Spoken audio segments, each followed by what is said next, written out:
Hola, buenas noches a todos. Una vez más aquí en Desde el Corazón. Hoy lunes con la agradable participación de nuestro amigo José Luis González Munuera. Con él vamos a hablar esta noche sobre los misterios del cuadro del Jardín de las Delicias del Bosco. Buenas noches a todos, buenas noches Inma, buenas noches José Luis, cuando Buenas queráis. noches, Buenas noches. ¿qué tal? Bien.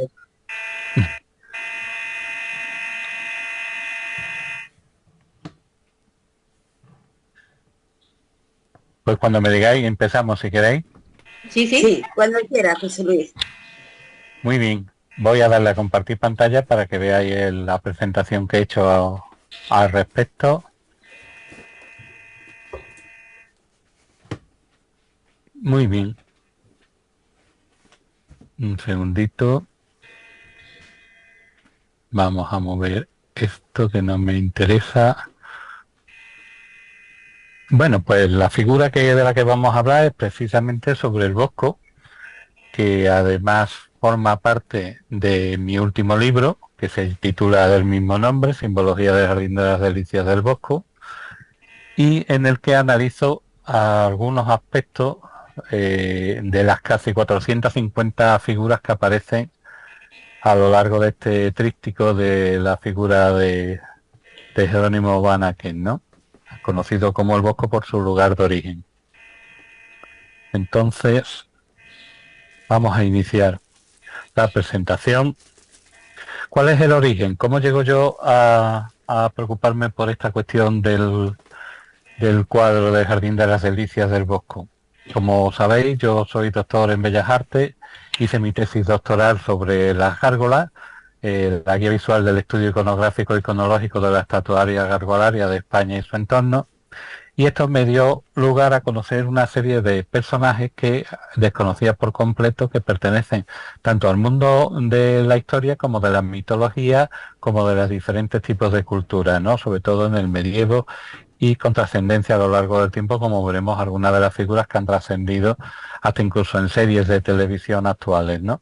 Entonces nos encontramos con figuras como el hombre verde, el simio amaestrado, el hombre león, el hombre pájaro, el caracol y el guerrero, en fin, figuras que han ido apareciendo en los diferentes marginalias de los libros.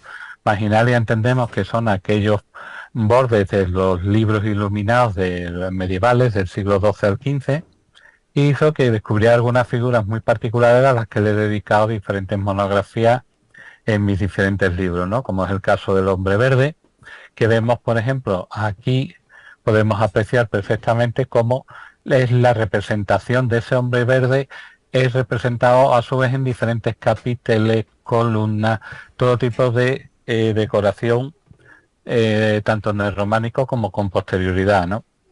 Vemos también que aparecen también en los marginarios de los libros el caracol, los guerreros superarmados cargando contra caracoles de pequeño tamaño, a los que tenían perfectamente, tenían pánico realmente de esos animales, que después veremos el significado que tiene y que también se ve reflejado en el Bosco, no directamente sino por la representación de algunos de los elementos y su simbología. Ese estudio me llevó a encontrar el origen realmente de ese tipo de imágenes que vemos con profusión en el Bosco, y lo encontramos en lo que se denomina el breviario de Croix o de Croix, ¿eh?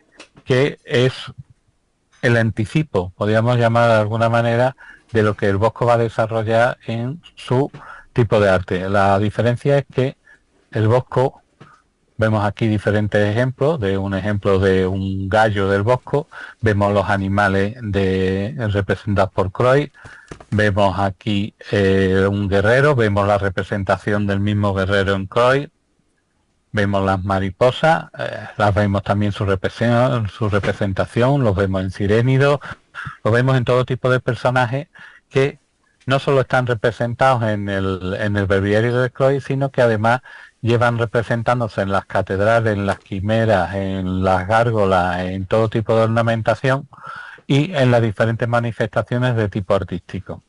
Con lo cual se me genera una duda a la hora de iniciar mi investigación, que es, ¿conocía el Bosco ese libro? Y segundo, ese libro es anterior al Bosco, y nos encontramos con que sí, con que ese libro se hace, ese breviario de Croix, lo hereda uno de los duques de Borgoña, que es el que le da nombre, Croix, que lo encargó su abuela en 50 años antes del nacimiento del Bosco. Hemos de recordar que el Bosco nace al mismo tiempo que nace la imprenta, con lo cual eso va a tener una gran repercusión en la difusión de la estampa y de las imágenes del románico y demás, y nos vamos a encontrar con que ese libro se hace 60 años antes. Y claro, en la investigación había que buscar cuál era el nexo de unión entre ese libro, si el Bosco pudo llegar a verlo y por lo tanto pudo recibir su inspiración o no.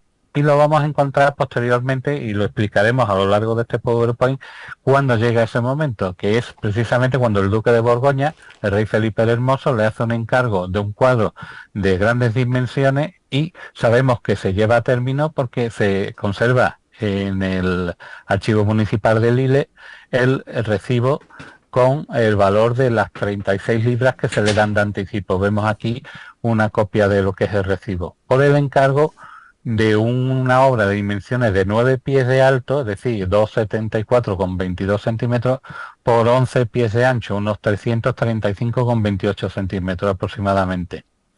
Se trataría de un tríptico, por lo tanto, con esas dimensiones, y sabemos que se llevó a término y que realmente existió porque aparece en el inventario de Margarita de Austria, hermana de Felipe el Hermoso, que es quien hace el encargo.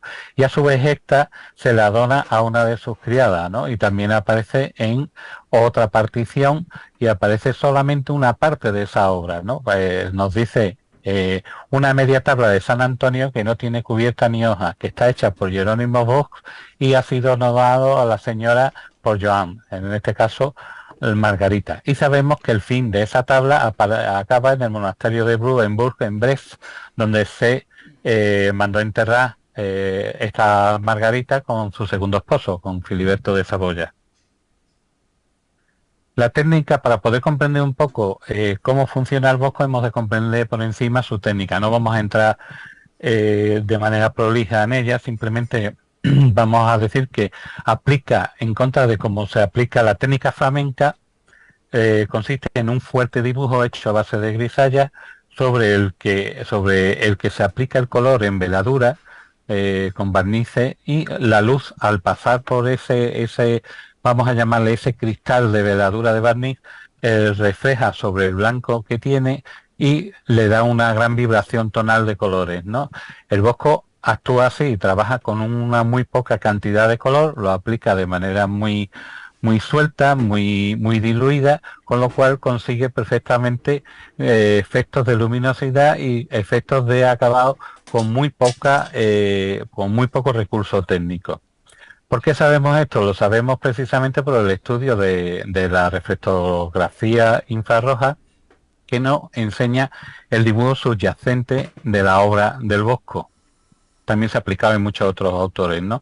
Vemos, por ejemplo, este es el dibujo que sirve de base para el Bosco, para las Tentaciones de San Antonio, y vemos como hay algunos elementos que apenas están abocetados, otros están mucho más terminados, como son los pliegos de las telas, etcétera, ¿no? Vemos que incluso en ese tipo de trabajo algunas figuras pueden aparecer o desaparecer. Por ejemplo, en la Mesa de los Pecados Capitales borra una serie de perros que aparecen, o incluso aquí en la Adoración de los Magos, en la tabla central, aparece una figura dibujada que no se observa a simple vista, porque ya estamos hablando de que se trata del dibujo de base, el dibujo subyacente, el dibujo que sirve de boceto, en la que aparece el número lateral del pesebre, pero que en la obra final no aparece, es decir, ha sido eliminada. Vemos aquí también, como podemos apreciar, el dibujo subyacente de Eva en el Jardín de las Delicias, que se conserva en el Museo del Prado. Vemos como las manos están apenas esbozadas, es decir, él hace un dibujo muy básico y después aplica el color en veladura. Vemos también en el estudio del dibujo subyacente como multitud de personajes, por ejemplo, el personaje principal de la escena del infierno musical no aparece aquí, Sin embargo, aparecen otras dos figuras totalmente distintas en ambos lados. Aparece aquí una especie como de gran sapo, una figura que aquí ha desaparecido por completo, lo que nos puede dar idea de cómo trabaja la mente del Bosco con respecto a la obra. Vemos dibujos que son casi transparentes porque se han aplicado una vez terminada la obra, se ha vuelto a repintar encima. Vemos cómo en cierta manera copia parte de la técnica velasqueña, en el sentido de que fijaros el reborde de negro que le hace al rostro para remarcar precisamente la expresividad, efecto que vamos a ver también en los borrachos de Velázquez. A los pies de los borrachos hay un bodegón y se remarca la forma para que se cree ese contraste y se recorte la figura, para darle además mayor expresividad y mayor sensación de tridimensionalidad, ¿no? El confesor del emperador José de Sigüenza nos dice que la obra del Bosco debería considerarse como el camino nuevo, la nueva forma de hacer, porque precisamente va en apoyo a la teoría mía de que lo que de verdad hace del Bosco una figura única es la aplicación de los elementos hasta ese momento considerados drolería, burlescos, etcétera, a una narrativa visual en un cuadro. Es decir, hasta la fecha aparecían en los márgenes de los libros, en los capiteles, pero de manera individual, con una simbología propia y con una iconografía muy determinada, que además se repite en casi todas las catedrales, en casi todos los marginales y demás. Lo que el Bosco hace es enriquecerlo, dándole una trama distinta y dándole, por lo tanto, un significado y un entorno iconográfico distinto, ¿no? Lo que hace que lo haga único, ¿no? Pero también nos vamos a encontrar con que el Bosco es una persona provinciana que no sale apenas de su ciudad, tan solo tiene reconocido un viaje a Venecia y ya está, no ha vuelto a salir de su sitio, con lo cual vemos que podría estar pendiente, como le pasaba a Rembrandt, pendiente de lo que llegan los navegantes que llegaban, las novedades que trajeran y sobre todo de las estampas, ¿eh? Recordemos que decimos que el Bosco nace en 1450, al tiempo que la imprenta, y por lo tanto existe una gran difusión de ese tipo de iconografía y demás mediante el uso de la estampa, de los libros, etcétera. Vemos, por ejemplo, el concepto de jirafa, que en su pueblo natal no existía ningún zoológico, por lo tanto no pudo ver en directo una jirafa, y sin embargo él la representa copiando en cierta manera una imagen reproducida de Ciriaco de Ancona, del año 1443, que se usó para iluminar el manuscrito italiano de un viaje a Egipto, ¿no? También lo podemos ver en otra tabla del diluvio del Museo Bornham van Bruggen, en el que también aparece, esta imagen no es muy buena, pero podemos apreciar como el contorno de una jirafa. Vamos a ver a lo largo del estudio de la simbología de los diferentes elementos que componen esta obra de arte, cómo hay una serie de figuras que él representa, o bien porque las ha visto y las ha visto fallecidas, las ha visto muertas y por lo tanto la representación que tiene es equivocada, como otras que él no ha podido reconocer, pero que sin embargo las reproduce. Por ejemplo, el drago canario, que es un árbol que tiene muy difícil adaptación.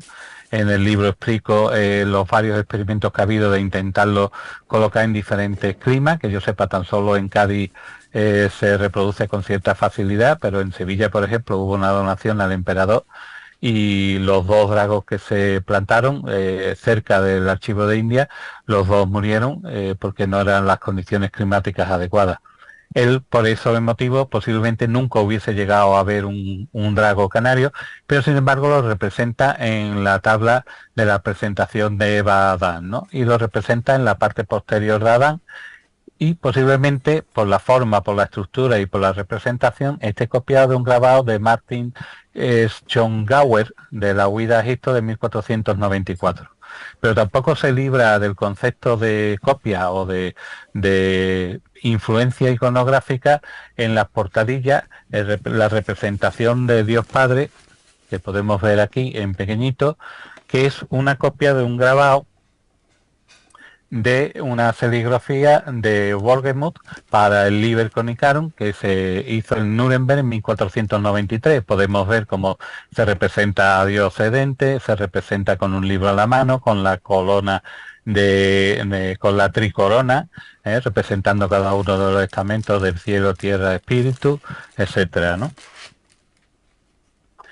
También nos indica en la portadilla, que como vimos antes, nos indica en la escena el momento exacto en el que está representado, es decir, nos representa exactamente el tercer día de la creación.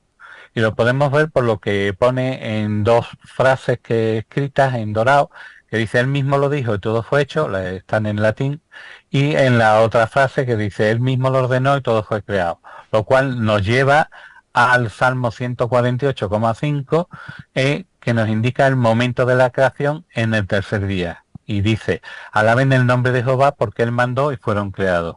Entonces nos da una pista de su formación. También nos da una pista del concepto de la época sobre el mundo, ¿no? Vemos una tierra plana, que ahora se ha puesto muy de moda con los terraplanistas, en la que hay una esfera que la cubre, que según los mismos terraplanistas de ahora dice que es imposible de traspasar, es una especie de esfera con la cual niegan que se haya salido nunca de este plano, sino es como una especie de prisión donde está encerrado con una cúpula, que por debajo lo que hay es agua, y es lógico pensar que cuando tú escarbas y llegas a un punto determinado puede llegar a salir agua, con lo cual pensaría que la parte inferior del mundo estaba hecha con agua.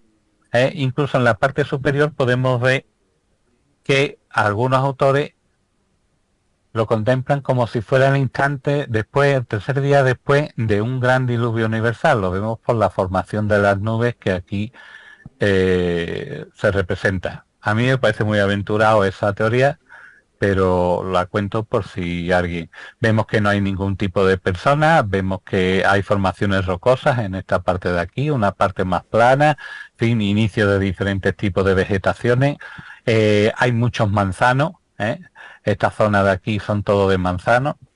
En fin, vemos aquí una representación general del cuadro, en el que ya hemos destacado la parte de la jirafa, hemos destacado la parte del drago. Aparece aquí un felino en primer plano que porta en su boca una rata.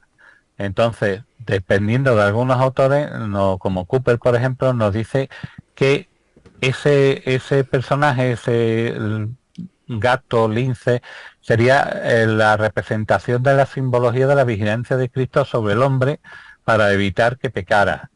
Pero también el gato siempre ha tenido connotaciones muy negativas como compañero de las brujas, como incluso representante de la pereza, o todo aquel que tenga un gato sabe que el gato siempre está acostado, incluso de la lujuria, etcétera.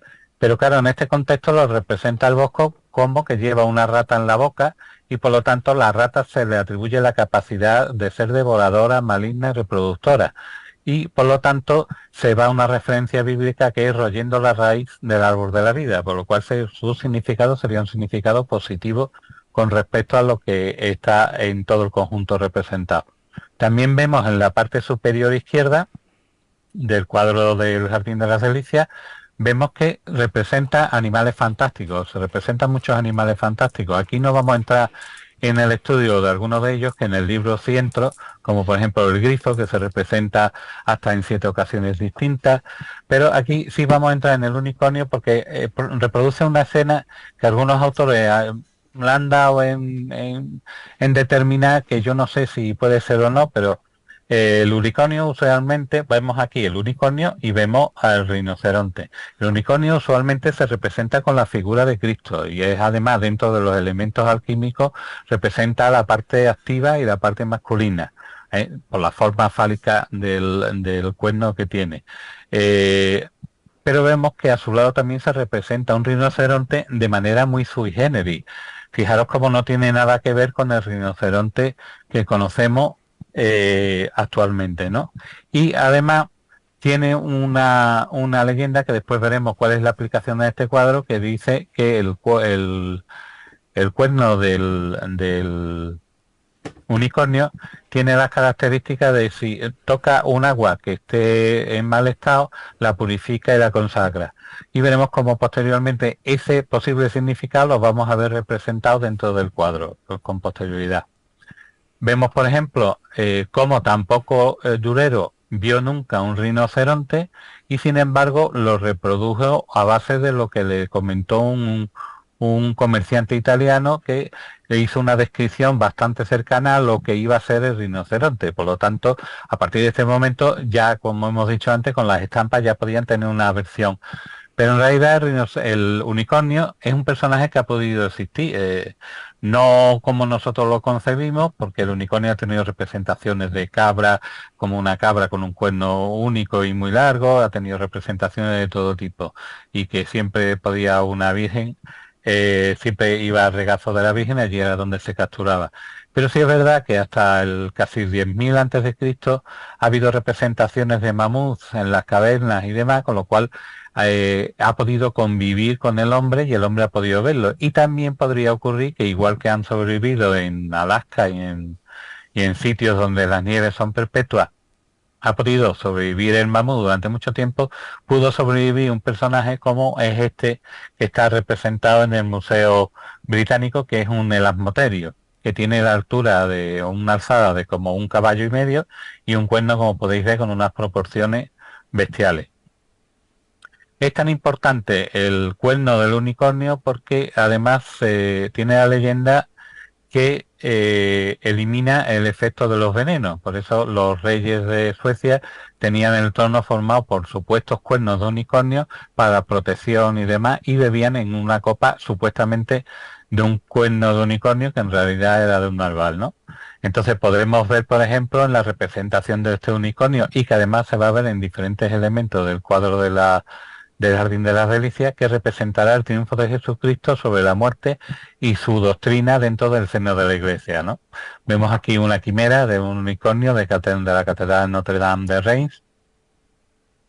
Vemos aquí eso que decía anteriormente, que supuestamente al purificar el agua, todos los bichos, alimañas y demás salen huyendo por el lado contrario del cuadro, ¿no? Y van a refugiarse en una especie de caverna de la que sale una serpiente que se va a enrollar en una palmera, que aquí representaría el árbol del bien y del mal, ¿no? Ahora veremos por qué se representa como una palmera y no como nos han contado desde chiquitito con el tema de un manzano, cuando no existe en ningún lugar de la Biblia que identifique ese tipo de árbol como el árbol original, ¿no? Vemos aquí la representación de la serpiente subiendo por la palmera. La palmera, además, en diferentes culturas es de un marcado repertorio iconográfico. Por ejemplo, la hoja de palma se utiliza mucho en la representación iconográfica cristiana. Es un árbol en sí que alberga diferentes conceptos fundamentales de las diferentes religiones. La palmera es el árbol sagrado por excelencia y es el símbolo del misterio de la vida y de la eternidad. Y casi siempre se representa la palmera en el paraíso.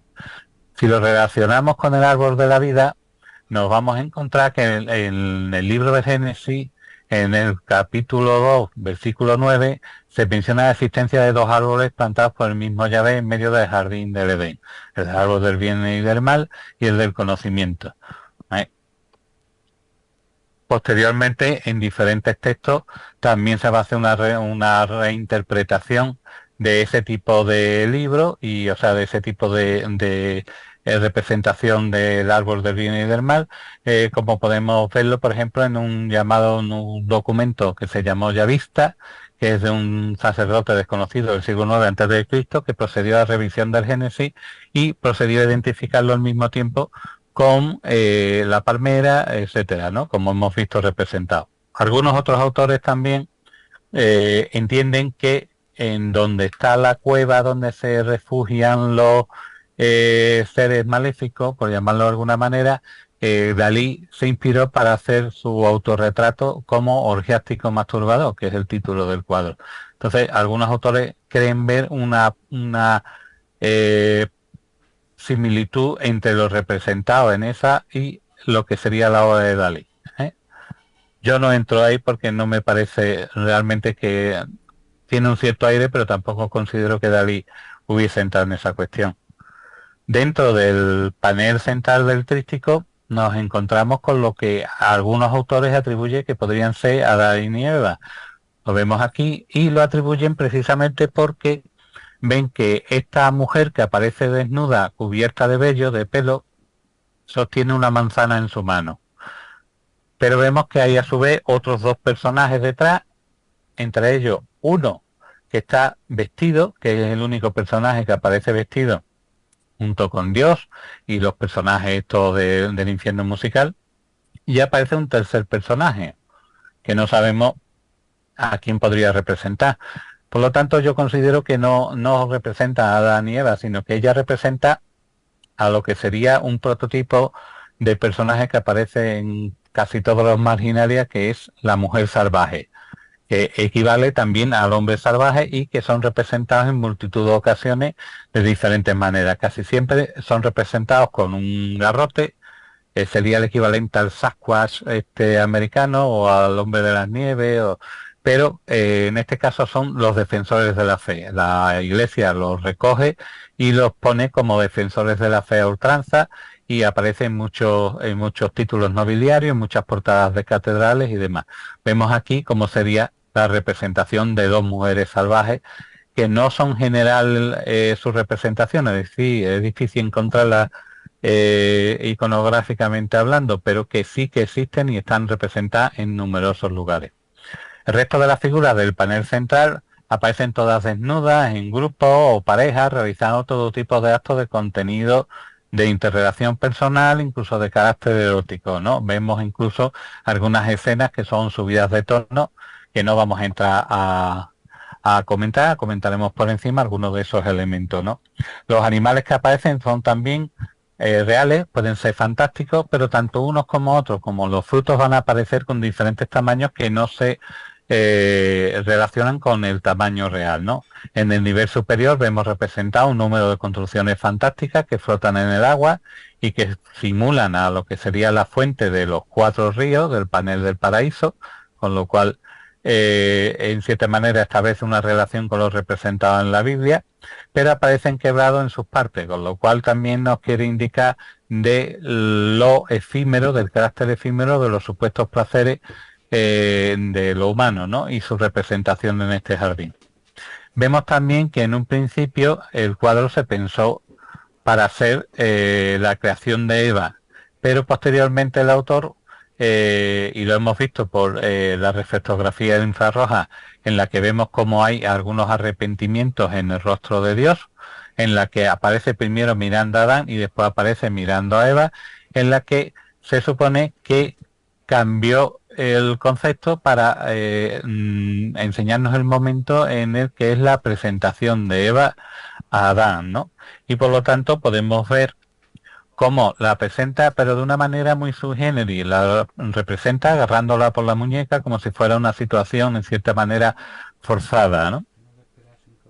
Esto también tiene su explicación porque para Van der Boe, que es como un clérigo en el siglo XV y XVI, nos habla de un nuevo tipo de relación matrimonial y conyugal, a la que denomina grial, que no tiene nada que ver con la leyenda artúrica, pero que supondría un nuevo concepto de la institución del matrimonio dada por Dios, en la que la clave de la lujuria y el uso del sexo continuado hace que haya unas ciertas interpretaciones por diferentes partes del clero.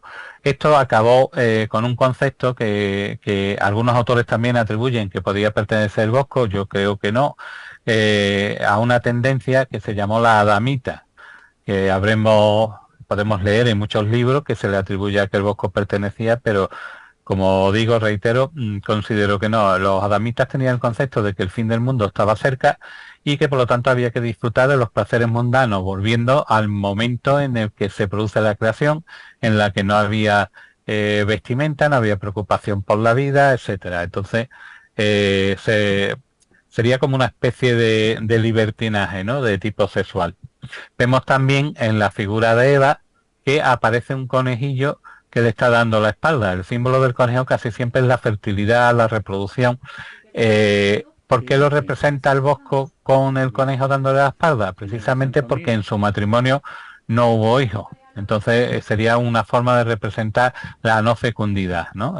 Con el conejo dándole la vuelta a Eva.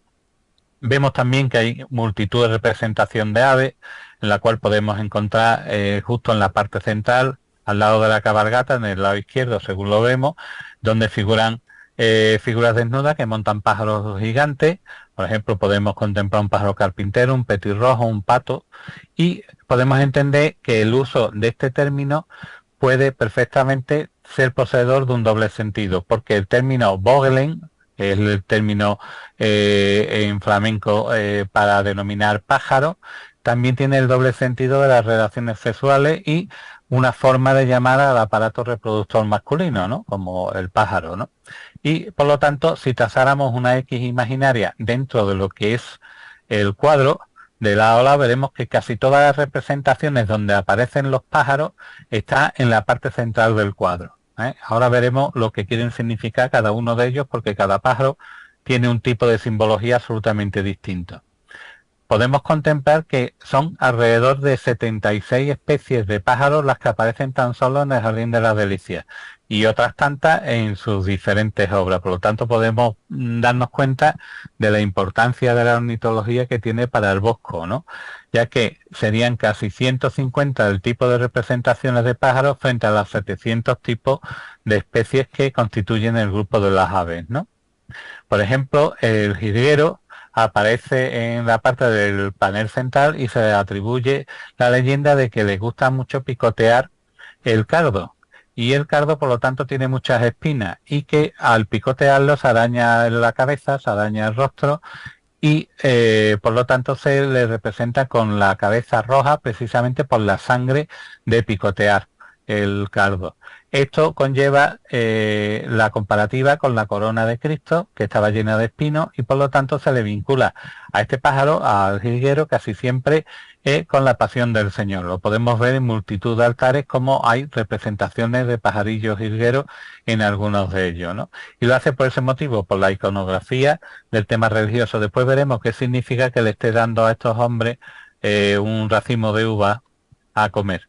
Una característica también del Bosco, veis por lo que digo que tiene su similitud con Rembrandt en este sentido, porque yo estoy seguro que él iba a visitar a la gente que llegaba en los barcos para ver qué traían nuevo, qué animal podía traer, qué tipo de vestimenta podía traer, que era lo que le pasaba a Rembrandt. Pues yo creo que el Bosco hacía lo mismo, porque en uno de sus cuadros, en concreto en el cuadro del carro de heno, representa un kiwi, que es este pájaro de aquí, pero el kiwi resulta que es oriundo y solamente existe en Nueva Zelanda. Y el Bosco muere 60 años antes de que se descubra Nueva Zelanda. Pero es que además que las tierras descubrió Juan Fernández, un español, también es casi 130 años antes de que desembarcara en la misma isla Abel Tasman, y casi 250 años antes de que llegara a sus costas el capitán Cook. Con lo cual podemos establecer en cierta manera como un carácter casi visionario, ¿no?, en la representación de algunos de sus personajes. Vemos otra figura que él representa, pero que sin embargo no es originaria de las tierras donde él estuvo. Hemos de recordar que él nunca salió tan solo en una ocasión de su tierra, que es tampoco existe ni en España ni en los Países Bajos, como es el caso de la corneja cenicienta, que representa en diferentes lugares del Jardín de las Delicias. También representa a los vencejos, aunque se toma la licencia de representarlo no solo con el carácter del vuelo y tal, que él observa cómo funcionan las bandadas, sino que también se toma la licencia de pintarlo en diferentes colores, como el rojo, el amarillo, etcétera. Vemos aquí un vencejo rojo, vemos aquí un vencejo amarillo. La muerte es una constante en el Bosco y además lo representa también a través de diferentes animales que se van a representar en diferentes momentos dentro de este cuadro, como por ejemplo el búho. El búho es una representación que acompaña a las damas de la noche y que fundamentalmente reside en lugares descampados como cementerios, ruinas y demás. Pero también va a representar la parte positiva de ese tipo de animales, como sería el cárabo y el mochuelo, que son animales crepusculares que además van a aparecer, los podemos incluso ver de día y que serán considerados como seres liminares, es decir, seres que están entre la oscuridad y la luz, como una forma de guía, como un psicopompo, ¿no? Aquellos que guían el alma a través de, vemos aquí, a través de los diferentes estadios que tiene el alma después de morir. Vemos aquí la representación de un búho que mira al espectador inquietantemente, vemos la representación de un cárabo que está asomado pero que no mira al espectador y que por lo tanto podemos establecer dentro de lo que sería los diferentes puntos del tríptico cómo hay una serie de personajes que miran directamente al espectador, como serían en este caso 16 personajes que nos están mirando. Si tiráramos de numerología, 16 es el 1 más el 6, que es el 7. Este esquema está basado en un esquema de Enrique Sánchez. Y el 7 vemos que es un número que está asociado con la perfección y lo divino. Por ejemplo, el médico griego Hipócrates nos habla sobre el 7, que dice el número 7, por sus virtudes ocultas, tiende a realizar... espera, dime. Isma ha levantado la mano. ¿Me quieres decir algo, Isma? Perdóname que te interrumpas, que nos quedan un minutillo. Ah, pues cortamos aquí, si quieres seguimos con el 7. Sí. Venga, pues después seguimos. Bien, Bueno, pues, continúa. venga, perfecto, pues le volvemos a dar a compartir pantalla. Aquí. Ya está. Vale, pues entonces le doy a compartir pantalla. Nos quedamos en el 7. Sí. Y bueno, que nos decía Hipócrates que el número 7 por sus virtudes ocultas tiende a realizar todas las cosas, es el dispensador de la vida y fuente de todos los cambios, pues incluso la luna cambia de fase cada 7 días, este número influye en todos los seres humanos, o el filósofo cristiano Calcidio, del siglo IV, dice, este número ha sido considerado como el mejor porque se ha observado que es la regla de muchos fenómenos producidos por las leyes naturales. Y tiene razón, porque 7 son los días de la semana, 7 son los planetas conocidos entonces a simple vista, 7 las notas musicales, 7 los agujeros de la cabeza, 7 los pecados capitales, pero es más.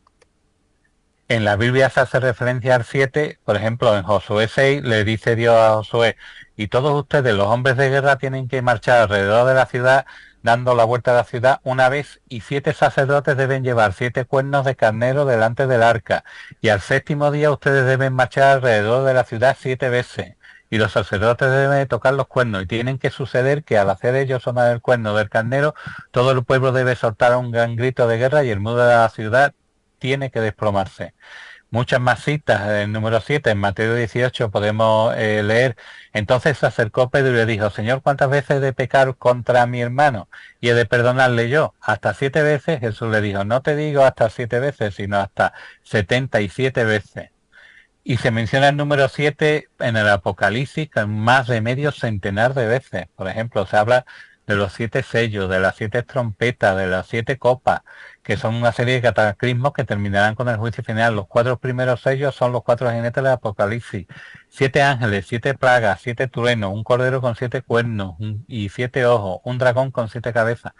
Y así podríamos seguir hablando sobre el 7. El 7 de por sí tiene ya un libro, ¿no? En el sentido de que se representa con multitud, tanto como el 6 representa al hombre, el 7 representa la creación, la positividad, etcétera, ¿no? La unión del vínculo con el ser divino, ¿no?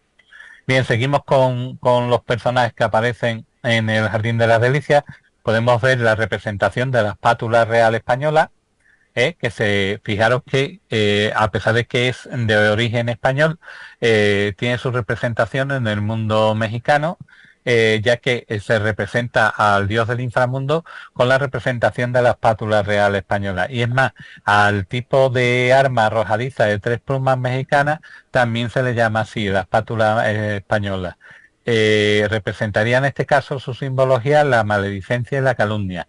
Vemos aquí esta señorita con esos pajaritos en la cabeza. Al borde izquierdo, según el espectador, nos encontramos en ese mismo estanque una figura de color con un pavo real sobre su cabeza, que significaría el símbolo de la vanidad y de lo superfluo. Lo vemos además ofreciendo un fruto rojo, que también en los frutos rojos va a representar la sexualidad. Vemos al otro lado, en el borde opuesto, un grupo de mujeres con diferentes grajillas posadas en la cabeza que sobrevuelan el conjunto como un símbolo de la envidia. Vemos en el lado izquierdo un martín pescador, como que representaría la hipocresía, a su lado una bubilla como símbolo del engaño en la forma de pensar y de actuar, y un petirrojo que, como vimos antes, da representación de la pasión de Cristo, ofreciendo precisamente un ramo de uvas a unos hombres, que representará el símbolo de la salvación y el sacrificio por la sangre derramada del Redentor. Es decir, no todos son pecados representados en la tabla, sino que también se ofrece la salvación al pecador. Este cuadro, en su principio, cuando llegó a España, se le denominó la obra de la fresa, la pintura de la fresa, ya que este fruto tiene una cantidad de representaciones enormes a lo largo de toda la figura del cuadro, ¿no? Entonces, se le da un claro símbolo de representación de la lujuria, de la incitación al pecado y demás. Después veremos algunos ejemplos de este tipo de representación. Hemos de recordar que durante la Edad Media el término coger fruta equivalía a tener comercio carnal. Entonces, por su propia naturaleza, se representa el comercio carnal o el placer o el sexo con la fresa como un fruto que es bonito, es jugoso, pero que es efímero, como también lo serán los placeres, ¿no? Entonces vemos que pasa de la mayor de la frescura, de la mayor de la lozanía, a la putrefacción. Vemos además un grupo de hombres que están próximos a un cardo que representa la homosexualidad, y vemos como de uno de ellos sale precisamente un ramillete de flores, ¿no? En representación justamente de la homosexualidad. También aparece una pareja encerrada dentro de un globo de cristal, en una fresa enorme en su interior, que nos indicaría precisamente cómo puede ser la fragilidad de la felicidad, atendiendo precisamente a un francés de origen, a un refrán de origen flamenco, como es que nos dice: la felicidad es como el vidrio que se rompe pronto. Podemos observar que la figura femenina presenta una incipiente barriga, con lo cual podríamos casi decir que podría estar embarazada. En el cuadro del Jardín de las Delicias, en el libro, saco las tres mujeres que se representan embarazadas.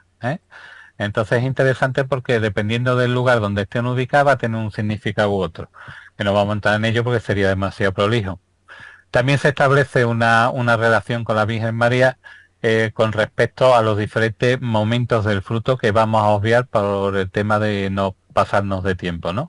Pero que es interesante ver cómo la simbología de las tres hojas, del blanco de sus hojas al principio va a representar la pureza de María, en las tres hojas va a representar la Trinidad, el fruto rojo representará la pasión, etcétera.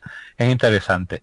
Vemos además cómo esa ofrenda de placer efímero lo podemos ver representa precisamente cómo los pájaros dan los frutos rojos a los personajes representados desnudos, como incluso un pez, que después veremos que representa la figura del pez dentro de su campo simbológico, como también ofrece esos mismos frutos. En contraste, podemos también ver cómo representa el adulterio el bosco. Lo vamos a ver ahora en la imagen, porque vemos aquí a un señor cargando un mejillón, y dentro de ese mejillón aparecen dos figuras que se supone que están copulando, que tiene unas gotitas que son la representación del semen, y esa atribución se le debe precisamente a Plinio, Plinio el Joven, que al mencionar a cierta especie de mejillones de las llamadas Venerae o conchas de Venus, le atribuye, y cito textualmente: tiene perlas de semen regadas, haciendo constar que se trata de un mejillón y no de una ostra, pero que la imaginación del artista la adopta con precisamente esa iconografía. Y lo vamos a ver porque volvemos al concepto que desde el principio estoy intentando transmitir, que es un tipo de iconografía que se da no solo en este pintor, sino en todos los pintores, ¿no? Vemos aquí en la representación de las tentaciones de San Antonio de Peter Bruegel el Viejo, como también aparece el adulterio representado como una pareja, en este caso, pues él tocando las partes íntimas femeninas, una pareja copulando dentro y que además aparece también la gota del semen. Por lo tanto, podemos decir que tiene un origen iconográfico común y que por lo tanto, si es representado aquí, será representado en multitud de otros autores y seguidores posteriores del Bosco y demás. Vemos aquí la cara del pobre que está cargando con el mejillón, que es el marido engañado, el cornudo, pero que además nos está mirando, uno de los 16 personajes que aparecen en el cuadro, ¿no? Mirando al espectador. Vemos más gotas de semen, aquí en una relación en la que uno incita al otro a la lascivia. Vemos una representación también encima del mejillón. Había además, gracias a la reflectografía infrarroja, podemos ver el dibujo subyacente y vemos que encima de la concha que vimos con anterioridad del mejillón, nos vamos a encontrar a su vez con una concha que representará lo que sería el principio femenino de la matriz universal que genera la vida y la fertilidad, ¿no? Ese elemento es eliminado, como hemos visto con anterioridad, es eliminado de la parte superior, pero si nos fijamos quedan aquí como unas trazas más oscuras que nos indican que ahí hubo en su momento el inicio o el intento de realizar a su vez una concha encima del mejillón, ¿no? Como un símbolo que representa precisamente a la matriz femenina. Otra imagen muy representada en el Bosco es la figura del acróbata, que realmente está perseguido por la Iglesia porque considera que es alguien que distrae a los fieles de su labor porque les hace ver el mundo de revés.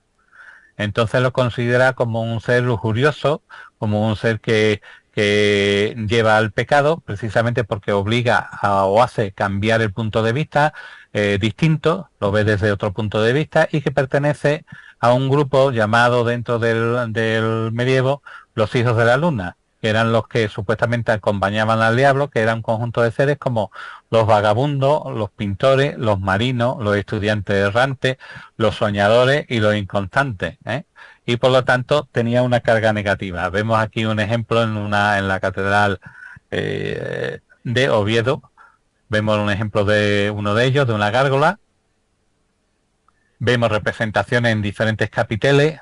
Por lo tanto, la figura del contorsionista, del saltimbanqui, por llamarlo de alguna manera, vemos que se representa y en el Bosco también tiene su representación, ¿no? Aunque en este sentido la representación que tiene es, y nos atenemos al tipo de concepto del momento, ¿no? Estamos hablando del siglo XV, del invertido, del homosexual, ¿no? Y aquí lo vemos como la figura está invertida, viendo desde otro punto de vista la sexualidad, ¿no? Vemos que es un tipo de iconografía que se representa con mucha... Vemos aquí también una representación onanista. Los guerreros. Vemos cómo se representa, y, por ejemplo, en este caso, aparece en 3 o 4 ocasiones nada más a lo largo del tríptico. Vemos cómo aparece un guerrero que porta un estandarte, que tiene una rana, que ahora veremos el significado que tiene la rana, que tiene un cáliz y del cáliz aparece cayendo una hostia. Con lo cual sería una crítica a la religión, sobre todo a los dominicanos. Los dominicanos no de Santo Domingo, sino a los frailes dominicos, ¿no? Por aquello del Dominican, los perros del Señor. Domini, Señor, can, perro. Y lo vamos a ver muy representado, sobre todo en el monasterio de Batala, que también pertenece a la orden de los dominicos. Vamos a ver que existe mucha cantidad de perros representados, sobre todo en las gárgolas y en la estatuaria externa. La rana como elemento unificador de los dos elementos primordiales del comienzo de su vida, el agua y la tierra. Y la vamos a ver representada incluso a la hora de la representación de la lascivia. Vemos que a los pies de Adán y Eva aparece una laguna, y en esa laguna recientemente, cuando se ha hecho una limpieza del cuadro, ha aparecido un personaje bastante curioso, que es una especie de guerrero con un escudo pequeño que está luchando contra lo que parece ser una serpiente marina. Pero no es la primera vez que la representa el Bosco, porque a su vez se ha representado en el tríptico de San Antonio, que aparece una figura desnuda, también con un escudo pequeñito, y luchando contra lo que sería o un dragón o una serpiente marina. Por lo tanto, vemos que es un tipo de representación que se da a menudo dentro de la iconografía del Bosco y dentro de la iconografía de la mayoría de los pintores flamencos. También observamos cómo un guerrero usa a modo de lanza o arma la forma de un pez, que en este caso la simbología del pez, por su morfología, se suele identificar con la representación del órgano sexual masculino. Hecho que veremos también, como hemos recitado con anterioridad, en la representación del caracol y el guerrero, en el que le dediqué una monografía de casi 300 páginas en la que se analizaba el concepto de lo que representaba el caracol, y el caracol lo que representaba era la sexualidad masculina. Y lo baso precisamente en multitud de textos y símbolos que aparecen a lo largo de la historia, precisamente para identificar el sexo masculino con la representación del caracol, y el guerrero, que tenía pánico precisamente a la pérdida de la virilidad y demás, y veremos como en muchos manuscritos, en muchos marginales, aparece la familia defendiéndose de eso.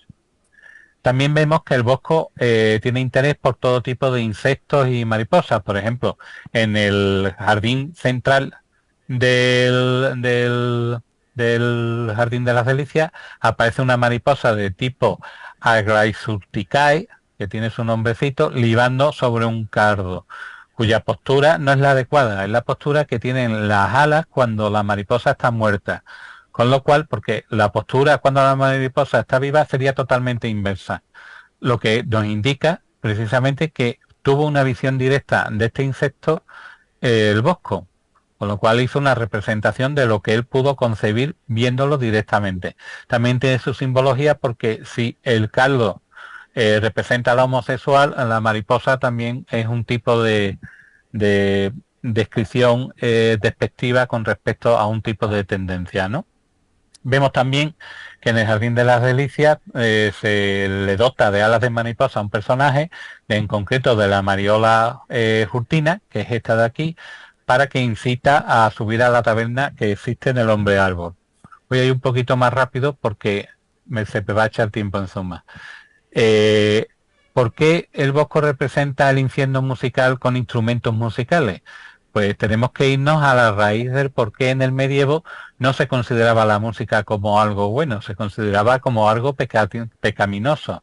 Entonces, las raíces de ese razonamiento lo podemos encontrar en Platón, en concreto en la República, en la que nos dice que considera que habría que excluir a los instrumentos musicales del mundo idealizado, tomando como referencia el mito de Apolo y Marcia. No sé si conocéis el mito de Apolo y Marcia. Resumiéndolo, hay un concurso porque Marcia, que es un fauno, dice que él toca mejor la flauta que Apolo su lira. Entonces llega un momento en el que hay un concurso, pierde Marcia y como castigo a Apolo lo manda a crucificar boca abajo y le despelleja. Entonces considera que es una forma de incitar a la violencia y por lo tanto condena a la flauta y otros elementos de la distinta armonía. Tampoco aprecia Platón a la lidia y a la jonia, que son instrumentos musicales, por considerar que sus sonidos lastimeros podrían incitar a la embriaguez y a la pereza, ¿no? Entonces, ese concepto de la música como parte del infierno viene precisamente de Platón, ¿no? de la República. Las orejas atravesadas por una flecha es un signo que representa para algunos autores que Dios hace caso omiso a los quejidos o lamentos de los pecadores. Pero también Peñalver Alhambra nos dice que es que el creador no puede escuchar los gritos desgarrados de las almas condenadas. Veremos que este tipo de representación más adelante en un cuadro que también va a servir de influencia al Bosco, y veremos que como algunos de los elementos que vamos a citar aquí dentro de la simbología también son representados de manera iconográfica en otros autores. La M del cuchillo podría representar la firma de Jean Mandin, que es un afamado cuchillero, pero también podría representar la inicial del mundo como símbolo de universalidad. También, si os fijáis, por la forma de las dos orejas atravesadas y la navaja, también sería una representación de un signo fálico y por lo tanto sería la representación zodiacal del escorpión. Y por lo tanto sería un elemento alquímico que representa la parte estable, la parte masculina, y por lo tanto al representar la parte masculina representaría el azufre alquímico. Algunos autores hablan precisamente de que el Bosco podía ser un iniciado dentro de del ars magna, ¿no?, del arte de la alquimia. Hay elementos, y ahora lo veremos cuando hablemos del hombre verde que tiene sus pies, que es un tronco de árbol, en una barca, como sí representa elementos alquímicos determinados. No es el caso que nos ocupa, sería interesante poderle dedicar una monografía. Ahora después lo desarrollo.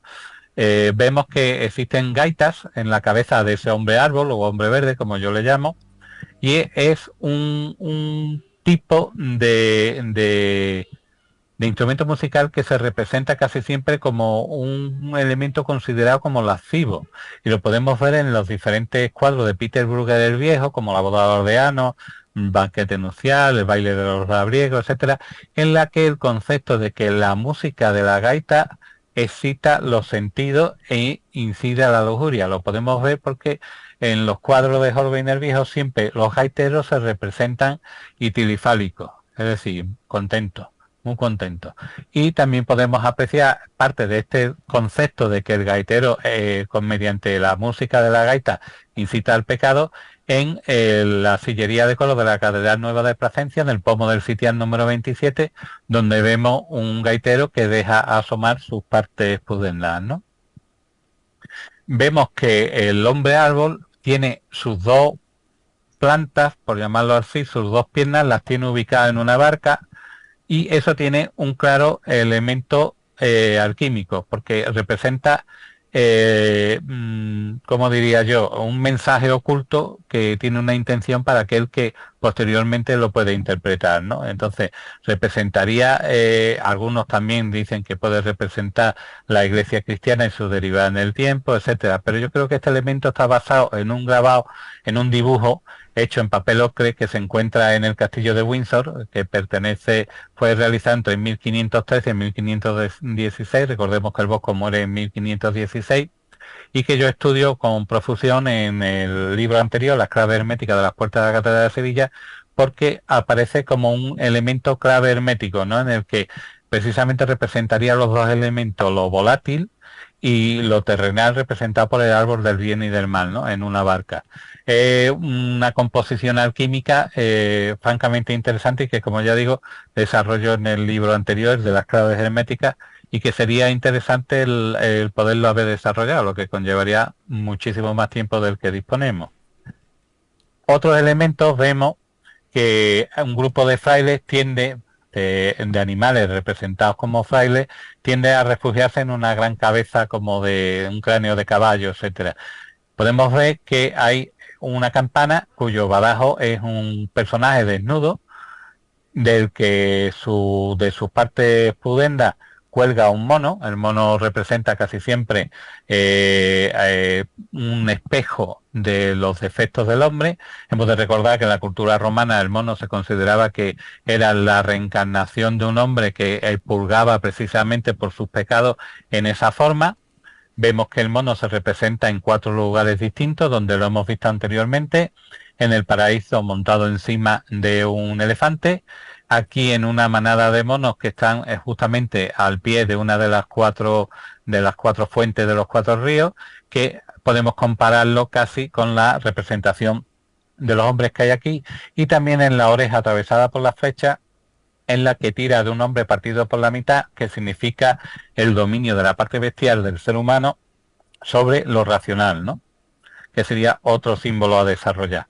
También vemos que sobre la cerradura, la llave de que está un hombre portando, hay una figura que algunos autores lo relacionan precisamente con el toisón de oro que representa a la familia real española, ¿eh? Entonces, Ese momento sí se pudo dar porque sabemos perfectamente que el emperador Maximiliano I de Habsburgo visitó el lugar de donde residía el Bosco, que se llama el Tonnenbosch, de ahí le viene el nombre, y pues justamente por el encargo que dijimos con anterioridad de ese tríptico sobre el fin de los días, ¿no? Vemos aquí la figura principal, que es una especie de hombre pájaro, que vamos a analizar algunos de los elementos que lo componen. Se trata de un animal que está coronado por una olla, una marmita, tiene los pies metidos en jarro, lleva una correa que le sujeta las alas a la espalda, que devora las figuras por la boca y las expulsa por el ano en una especie de figuras de cristal que caen justamente a un foso, y que vemos que mientras está devorando la figura, por el ano de la figura devorada salen pájaros. Esos pájaros podrían representar el alma o incluso los pecados que han cometido para poder ser devorados por esta figura. Esta figura nos va a recordar a la figura de Satanás de la Divina Comedia de Dante, que se representa como tricéfalo y con alas, que devoraba a sus traidores, pero que también se basará en la figura de la visión de Santúndalo. El Bosco se basa en ella porque Santúndalo, en una de sus visiones, veía un monstruo que engullía a los clérigos lascivos de igual manera que como lo representa él, ¿no? También representa al estar elevado al doloroso reino de Dante, al diablo que representa Dante en su Divina Comedia. Vemos aquí una interpretación de uno de los seguidores del Bosco, de la visión de Santúndalo. Vemos aquí la oreja atravesada, que la hemos visto con anterioridad. Vemos aquí el pecado de la gula, representado con alguien comiendo y mientras otro le está pegando. Vemos aquí el pecado de la avaricia, que ahora lo veremos la representación que tiene. Vemos también otra vez representado la gula, la pereza,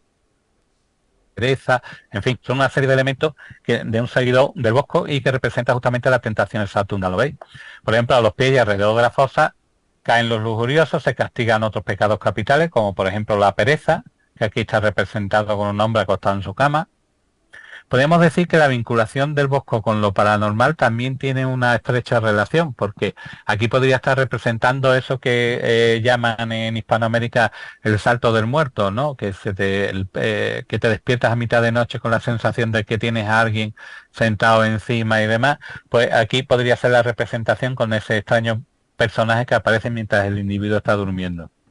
Vemos como la gula es condenada a vomitar de rodillas al borde del foso todo lo que ha comido anteriormente, como vimos anteriormente en la visión de Santúndalo. Vemos aquí justamente una representación iconográfica idéntica. Vemos cómo la soberbia y la vanidad se representa precisamente con una figura femenina que tiene el vientre abultado y que está siendo agarrada por una figura con cabeza, no sabemos si de burro o de conejo, que además tiene un sapo en el pecho, va con los pechos desnudos, lo que representaría sin duda la lujuria, y que además el pelo suelto lo que hace es reforzar precisamente el concepto de la lujuria como tal, ¿no?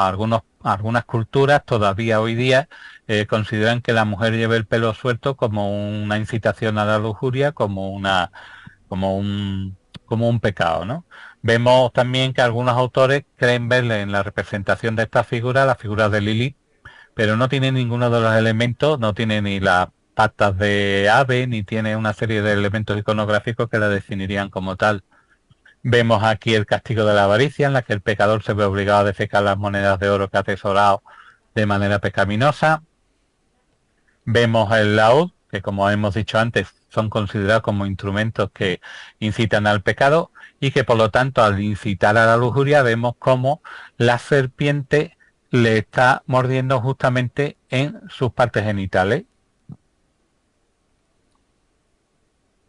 Y desde el lienzo con el arpa enmarcada, solamente que el arpa enmarcada es muy del gusto del Bosco porque lo representan diferentes otros cuadros de su autoría, como lo podemos ver aquí en la tabla de los pecados capitales o en esta figura de las tentaciones de San Antonio, que está también portando un arpa enmarcada.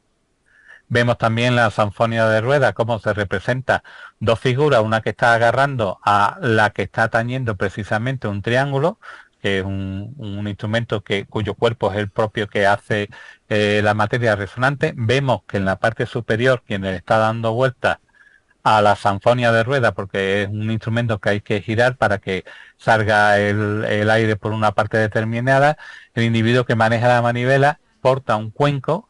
Vemos que carece de ojos porque los ojos los tiene en el cuenco, y sabemos que los tiene en el cuenco porque está asomando uno de ellos, y un personaje que está al lado que porta un huevo en la espalda que representa la eternidad, que representa la resurrección, y porta un bastón de batanero, que es con el que usualmente casi todos en el martirologio de los cristianos era el que se usaba para matar a muchos de los santos, ¿no? Y por lo tanto vemos que a través del sacrificio puede llegarse a la resurrección del alma y demás.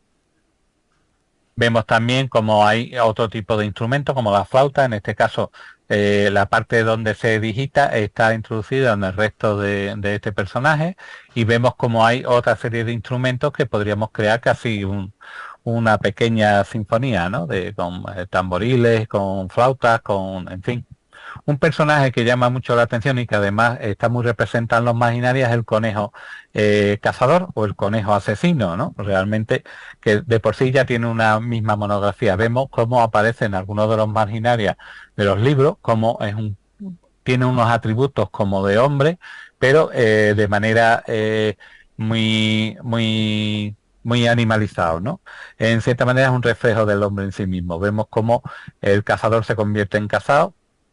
También lo tenemos representado en una de las portadas de la Catedral de Notre Dame, en la que un caballero abandona su espada y huye temeroso del conejo. También lo vemos en la película de los Caballeros de la Mesa Cuadrada de Monty Python, en la que tenían pánico a pasar por un prado, y era porque había un conejo asesino que les cortaba la cabeza. Podemos ver aquí un momento de la escena en la que el conejo asesino les corta la cabeza a mordisco. Y vemos también que se nos ofrece unas anotaciones en uno de los traseros de una de las figuras representadas, que está aplastado por un lado, que fue una partitura que además fue representada por un grupo que se llama Latrium Musicae, que lo representó en 1978, se puede escuchar en internet, se puede buscar por YouTube, en la que la titularon humorísticamente con el nombre de Codex Gluteo, ¿no? Y es verdad, y tiene sonido, es decir, es una partitura no inventada, sino que tiene música. Y vemos aquí por lo que yo decía anteriormente, que podía tener una cierta vinculación con algún suceso que le ocurriera en vida al Bosco, porque se representa una ECM, una experiencia cercana a la muerte, y además lo representa de manera constante. Algunos autores quieren ver la temática del Bosco tan sangrienta, tan oscura, como que contempló con 12 años, 13 años, un gran incendio que hubo en su ciudad en la que murieron más de 600 personas.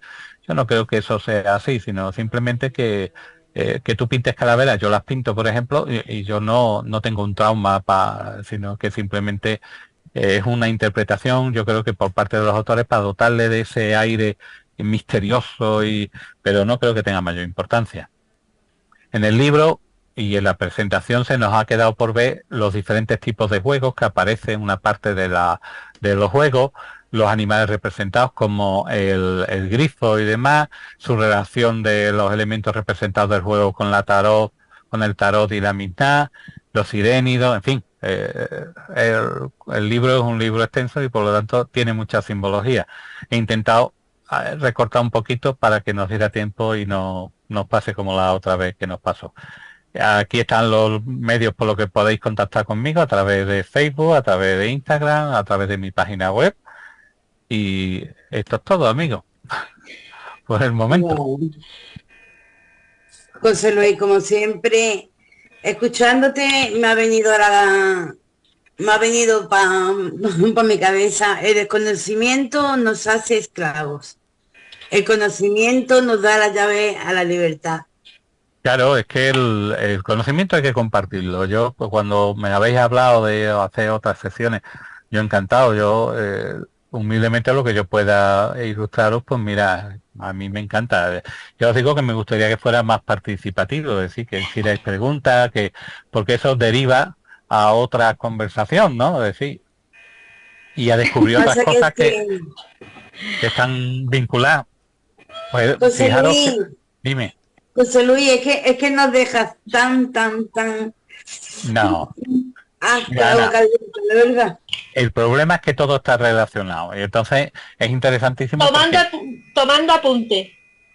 bueno, muy bien, Tomando pero vamos, apunte. va a tener la grabación, la va a poder ver cuantas veces quiera. Sí, sí, pero me gusta así. Tomando Si, apunte. si queréis más para adelante hacemos la segunda parte con la parte que no hemos tocado, que es la parte del juego, la Torá, en fin, el tarot. También tiene una serie de cartas, hay una mesa del juego que está caída y que tiene una serie de cartas con unos números determinados. Eso lo relacionamos con la simbología de la numerología y con la Torá, en fin. Y se pueden sacar cosas muy curiosas. Los sirénidos, el grifo, que tiene una historia preciosa. En fin, esto hubiese sido interesantísimo. Lo que pasa que a mí no me da la vida para eso. De coger todos y cada uno de los elementos. Y además hay un problema, mira. Y lo estoy dando mucha publicidad porque me molestó mucho. Para empezar este libro que hice, que he hecho, que está todavía en promoción, pedí permiso al Museo del Prado para hacer fotografías y me lo denegó porque decía que la gente se hace selfies y ocupan un espacio. Y yo le dije que yo a cualquier hora que ellos me dijeran yo me trasladaba a Madrid a hacer la fotografía y demás, pero se ofrecieron muy amablemente a hacerme la fotografía que yo quisiera previo pago de su importe, es decir, 50 euros por fotografía. El dinero no es lo que importa es que es algo que está mantenido con fondos públicos, que pertenece al Reino de España y que me parece una burrada que alguien que va a investigar, que va a intentar desarrollar una labor innovadora, como es hacer un libro, que no hay nada escrito en forma de libro con respecto a la simbología de algunos de los elementos, pues que te veas impedido tu labor porque hay un concepto mercantilista por parte de un museo, ¿no? Un museo que está mantenido, como ya digo, con fondos públicos y que pertenece todo lo que hay allí a los españoles, porque se compró en su día con dinero de españoles por parte de los reyes españoles, ¿no? Entonces me molesta porque yo pensaba haberme ido con mi camarita y haber hecho centímetro a centímetro, ¿no? Para poder haber hecho un estudio de todos y cada uno de los personajes. Claro, el libro no habrían sido 260 páginas, habría acabado siendo 900, pero es interesante y desde aquí insto a si alguien lo escucha que desarrolle esa labor, que es muy interesante, de coger todos y cada uno de los personajes, todos y cada uno de los bichos representados y hacer un estudio iconográfico y de sus posibles orígenes, porque ya digo, yo mi teoría es que el Bosco, la innovación que tiene es que coge una serie de elementos de aquí y de allí que pertenecen a una iconografía, los dota de una historia, porque al fin y al cabo lo que nos está contando es una historia, y le da un nuevo significado, ¿no? Y eso es importante. Ya te digo, me causa mucha gracia el que ¿cómo se llama? El unicornio toque el agua y salgan los bichos espantados por el lado contrario, pues es como una cosa como muy onírica, ¿no? Como muy nice, ¿no? Entonces me parece que tiene multitud de interpretaciones. Aquí hemos tocado con pinzas porque este cuadro tiene mucho más que contar, evidentemente. Pues estupendo. Tendremos una segunda parte, José Luis. Bueno, ya la tendremos. Si tenemos ahí, ya os comenté por WhatsApp y demás los posibles temas y tenemos para dar y regalar. O sea que no hay problema. Pues ¿Duda? muchísimas gracias por tu No, gracias a servicio, vosotras por pensar en mí. por esta. Yo estoy a vuestro servicio, ya os lo he dicho. Yo siempre he dicho que el que me quiere me tiene. Es decir, yo no soy una persona que se venda cara en el sentido de que, aparte que no cobro nada ni nada de nada, pero que a mí me gusta hablar de no solo de este tema, ¿no? Velázquez es alguien que me apasiona, las técnicas velazqueñas, entonces podríamos llevarnos horas y horas hablando o de técnicas de restauración o de, en fin, multitud de cuestiones que me llaman la atención y que pues, el gran público en general desconoce, ¿no? Ya te digo que en profundidad, que yo sepa, no ha habido nunca un libro como este que acabo de hacer y está ya casi a mitad de fase de la simbología de la Capilla Sixtina, que ese sí que tiene enjundia también En fin, ya, me gusta Repítenos, por investigar. favor, José Luis, el nombre de este libro tuyo, antes de que se nos corte la transmisión. Simbología del Jardín de las Delicias, del Bosco. Lo tiene, además lo tenéis vosotros en la portada del cartel y demás. ¿Y dónde lo pueden encontrar? Pues ya Porque como los pescadores habrán visto, lo ha puesto en en sus redes, lo han cualquier puesto. en cualquier librería, pues, o bien por encargo o bien físicamente. En Sevilla es más fácil de encontrar porque es donde resido y tengo más control, pero en Amazon lo pueden encontrar perfectamente, en fin, en todas partes, y en las presentaciones de mis libros que hago, pues también hay. Así que soy fácil de encontrar, no tiene mucha dificultad. Muchas gracias, la Entonces verdad. estoy A Usted haciendo que lo lo que hace estoy vosotras, con haciendo. mucha Todo pasión y explicado. con ¿Podéis mucho dejar de amor, presionarme? y eso nos lo Gracias. transmite. pues yo lo agradezco de verdad, pero ya te digo, lo que necesitéis en ese sentido, cualquier duda, por multitud, tanto como el 6 representa al hombre, el 7 representa